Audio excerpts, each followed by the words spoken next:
Hi viewers, welcome back. Previous క్లాస్లో మనము క్లిప్బోర్డ్లోని cut, copy, paste గురించి తెలుసుకున్నాము. వాటిలో ఇంకొన్ని ఆప్షన్స్ ఉన్నాయి, వాటి గురించి ఇప్పుడు తెలుసుకుందాము. ఇప్పుడు క్లిప్బోర్డ్లో ఇక్కడ ఆరో మార్క్ ఉంటుంది చూడండి. ఈ క్లిప్బోర్డ్ క్లిక్ చేసామంటే మనకి ఇక్కడ ఒక క్లిప్బోర్డ్ బాక్స్ ఓపెన్ అవుతుంది.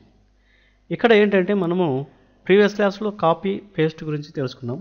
ఒకసారి కాపీ చేసి పేస్ట్ చేసిన తర్వాత మళ్ళీ ఇంకో వర్డ్ కాపీ చేసినప్పుడు ముందు కాపీ చేసిన వర్డ్ వెళ్ళిపోతుంది, అంటే అది స్టోర్లో ఉండదన్నమాట.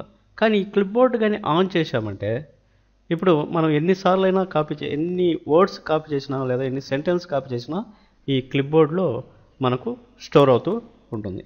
అలా 24 ఐటమ్స్ మనం ఇక్కడ స్టోర్ చేసుకోవచ్చు అనమాట. చూడండి, నాకు ఇక్కడ ఈ డాక్యుమెంట్లో నాకు ఒక 2 లైన్స్ ఉన్నాయి. ఆ లైన్స్లోంచి నేను కొన్ని వర్డ్స్ను కాపీ చేస్తున్నాను. చూడండి, ఇక్కడ నేను షాడో అనే వర్డ్ నేను కాపీ చేస్తున్నాను. చూడండి, దీని మీద రైట్ క్లిక్ ఇచ్చైనా కాపీ చేయొచ్చు. చూడండి, కాపీ అంటే ఇక్కడ మనకి క్లిప్బోర్డ్లో ఒకటి యాడ్ అయింది, షాడో అనే వర్డ్.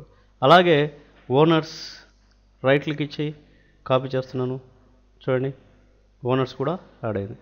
అలాగే రిసీవింగ్, రైట్ క్లిక్ ఇచ్చి కాపీ చేస్తున్నాను. చూడండి, అలాగే బ్లెస్సింగ్స్, రైట్ క్లిక్ ఇచ్చి కాపీ చేస్తున్నాను. చూడండి, ఇప్పుడు మనకు క్లిప్బోర్డ్లో ఎన్ని ఉన్నాయి చూడండి, 4 ఆఫ్ 24 అని ఉన్నాయి. చూడండి, 4 ఐటమ్స్ ఉన్నాయి. 4 ఐటమ్స్ కాపీ చేసినాము. 4 ఆఫ్ 24 అంటే 24 ఐటమ్స్ ఇలా వర్డ్లో మనం కాపీ చేసుకొని క్లిప్బోర్డ్లో స్టోర్ చేసుకోవచ్చు అనమాట. మనకు కావలసినప్పుడు కావలసిన వర్డ్, కావాల్సిన టైంలో మనకు కావాల్సిన వర్డ్ను పేస్ట్ చేసుకోవచ్చు. చూడండి, ఇప్పుడు నాకు ఇక్కడ రిసీవింగ్ అనే వర్డ్ కావాలి. నేను కర్సర్ ఇక్కడ పెట్టాను, రిసీవింగ్ ఇక్కడ క్లిక్ చేస్తూనే మనకు అక్కడ రిసీవింగ్ అనేది వచ్చేస్తుంది అనమాట. అలాగే ఇక్కడ నాకు షాడో అనేది కావాలి. చూడండి, షాడో క్లిక్ చేస్తూనే ఇక్కడ షాడో అనేది వస్తుంది. ఇక్కడ కర్సర్ ఉంచేసి నాకు ఇక్కడ బ్లెస్సింగ్స్ కావాలి. బ్లెస్సింగ్స్ అనేది క్లిక్ చేస్తూనే ఇక్కడ మనకు బ్లెస్సింగ్స్ వచ్చేస్తుంది అనమాట. అలా మనము క్లిప్బోర్డ్లో ఇలా 24 ఐటమ్స్ మనము స్టోర్ చేసుకోవచ్చు కాపీ చేసి. అంటే అవి వర్డ్స్ కావచ్చు, లైన్స్ కావచ్చు, సెంటెన్స్ కావచ్చు, అవి మనకు మ్యాక్సిమం 24 ఐటమ్స్ స్టోర్ చేసుకోవచ్చు. అలాగే కావాల్సిన టైంలో మనం పేస్ట్ చేసుకోవచ్చు. ఈచ్ వర్డ్, ఏ వర్డ్ కావాలన్నా పేస్ట్ చేసుకోవచ్చు. లేదా ఆల్ వర్డ్స్ ఒకేసారి కావాలన్నప్పుడు కూడా మనకు ఇక్కడ పేస్ట్ ఆల్ అనే ఆప్షన్ ఉంటుంది.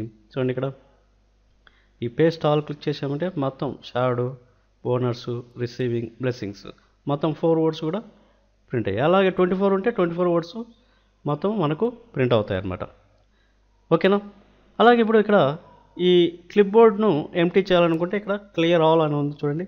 క్లియర్ ఆల్ బటన్ క్లిక్ చేస్తే మనకు మొత్తం ఎంప్టీ అయిపోతుంది అనమాట. ఓకేనా? ఇది క్లిప్బోర్డ్లో మనం కాపీ చేసిన డేటాని స్టోర్ చేసుకోవడం. ఫస్ట్ ఇది క్లిప్బోర్డ్ ఆన్లోనే ఉండాలి, ఇలా మనకు డిస్ప్లే అవుతుండాలి. ఇది ఆఫ్ చేసామంటే క్లిప్బోర్డ్లో స్టోర్ కాదనమాట. చూడండి, నేను క్లోజ్ చేస్తున్నాను. క్లోజ్ ఇప్పుడు మనకు ఒక్క ఐటమ్ మాత్రమే కాపీ అవుతుంది. మనం పేస్ట్ చేసిన తర్వాత మళ్ళీ ఇంకొక వర్డ్ కాపీ చేస్తే ప్రీవియస్ కాపీ చేసిన వర్డ్ మనకు స్టోరేజ్లో ఉండదన్నమాట. మళ్ళీ రీసెంట్గా కాపీ చేసిన వర్డ్ మాత్రమే మనకు పేస్ట్ అవుతుంది. అలాగే ఇక్కడ క్లిప్బోర్డ్లోని మనకు కనిపించే ఈ ఫార్మాట్ పెయింటర్ అనే దాని గురించి చూద్దాము. దీనికంటే ముందుగా ఫస్ట్ నేను ఈ సెంటెన్స్ని ఏం చేస్తున్నా అంటే సెలెక్ట్ చేసి ఫార్మాట్ చేస్తున్నా. అంటే ఫార్మాట్ అంటే నేను సైజ్ 28 పెట్టుకున్నాను.